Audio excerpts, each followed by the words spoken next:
सास की बीमारी। शादी के ठीक बाद नेहा की सास की तबीयत बहुत खराब हो गई। बताइए क्या हुआ है आपको? बेटे की शादी थी तो थकान हो गई। मौसम बदल रहा है तो जुकाम और बुखार हो गया। ऊपर से बहू के घर का खाना पता नहीं कैसा था कि पेट भी खराब हो गया।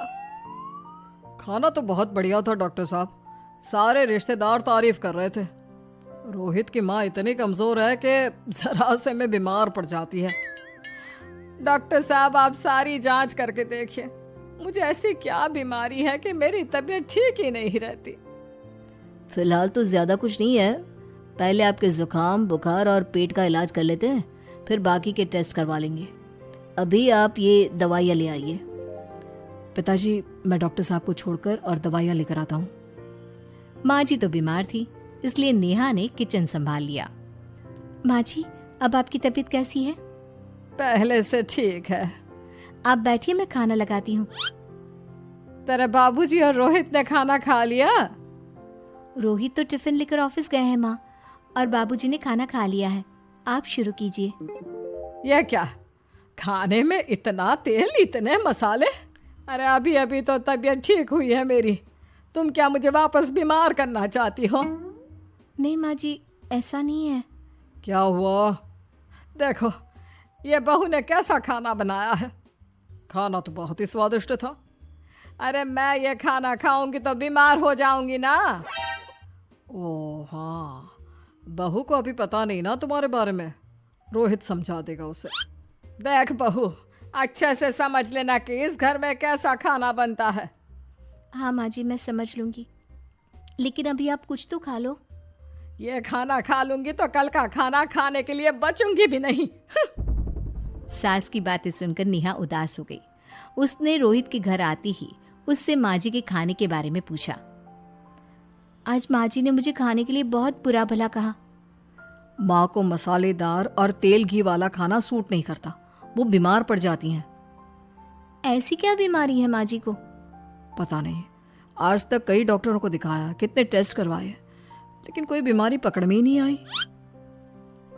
नेहा को कुछ समझ में तो नहीं आया, लेकिन उसने अपनी सास के हिसाब का खाना बनाना सीख लिया। माँ जी आज तो खाना ठीक है ना? खाना तो ठीक है, लेकिन ये मुआ रेडियो क्यों चल रहा है इतनी तेज आवाज में? वो माँ जी मैं अकेले काम करते करते बोर हो रही थी ना, तो टाइम पास करने के लिए चला दिया। तेरा इस टाइम पास के चक्कर में मेरा सर दर्द से फटने लगा है। तेज आवाज से मुझे माइग्रेन हो जाता है।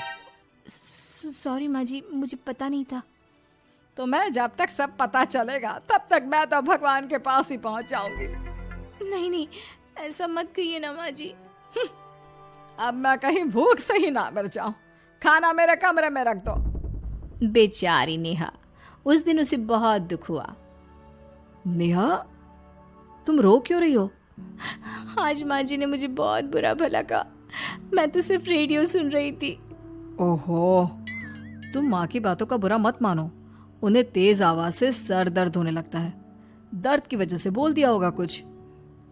लेकिन मुझे तो ये सब पता ही नहीं था ना, इसलिए बाबूजी ने मुझे पहले ही फोन करके सब कुछ बता दिया, और मैं तुम्हारे लिए ये हेडफोन लाया हूँ। अब तुम अपने गाने भी सुन सकती हो और माँ को परेशानी भी नहीं होगी।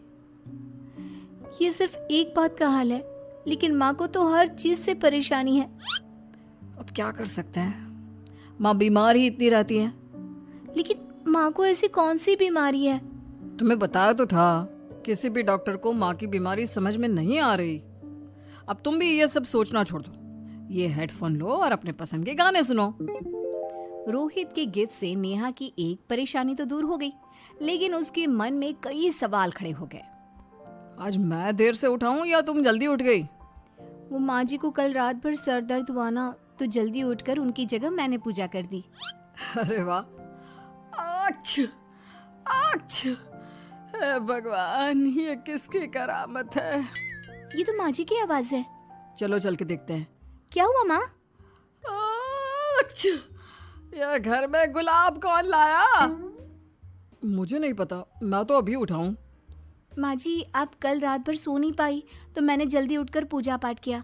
घर में फूल नहीं थे ना, तो मैं बाजार से गुलाब के फूल ले आई। नेहा, माँ को गुलाब के फूल की एलर्जी है। अब मुझे ये कैसे पता होगा? अच्छा, तुझे कुछ पता नहीं तो तू वही काम क्यों करती है जिससे मेरी तबीयत खराब हो जाए? रोहित के बाबूजी, ये बहू मेरी जान लेना चाहती है। माँ जी, मुझे ऐसा करके क्या मिलेगा? वो तो तुझे ही पता, लेकिन कुछ तो है। रोहित की माँ, बस करो। बेचारी बहू को कुछ पता ही नहीं है, बस इसलिए उससे गलती हो जाती है। जाओ तुम कमरे में। बहू, तुम रोहित की माँ का बुरा मत मानो।